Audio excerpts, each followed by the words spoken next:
Hello, I go by Eclipse, and today I'll teach you about Wickeline.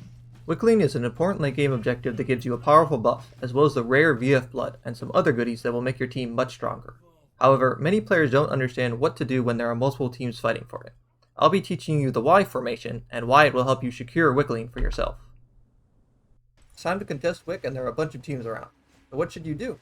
Well, if you don't put too much thought into it, you'll often end up in a situation like this, where one team is contesting Wick, and you can't stop them because another team is there as well. This is what I call a Y formation. If you're at the base of the Y, this is very good.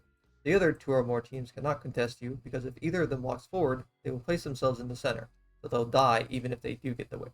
Teams will often recognize this and be unwilling to walk up, letting the team at the base of the Y take Wick for free. You can see in this example that if the yellow team tries to walk up, the red team will simply walk behind them, and they'll be pinched in between the Wick team and the red team. If the red team walks up, the yellow team will simply walk behind them, and pinch them in between the Wick team and the yellow team.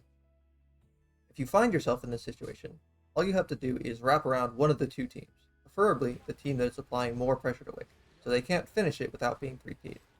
The yellow team in this instance could have tried to walk up hugging this wall to get behind the team on Wick. The pink team could have tried to walk through this building to get behind the Wick team, which would be most preferable, but it would have taken a while, so they would have needed to have started pathing there much earlier.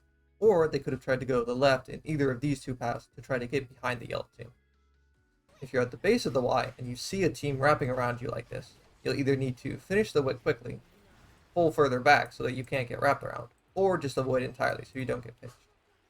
Contesting Wick in locations where it's hard to go around will make this easier, such as contesting the cemetery Wick where it spawns, although a team coming from research would be very dangerous. In situations where there are many teams, it can often be advantageous to simply start doing Wick, as long as you have good enough terrain and vision to do so safely, and the other teams will get too hung up on each other to stop you. So the next time you find yourself contesting Wick with multiple teams around, try to think about how you can recreate this Y formation in your favor. You can find my Twitch stream and Discord below. I'll be putting out more educational content like this in the future. Let me know in the comments what part of the game you'd like to learn more about.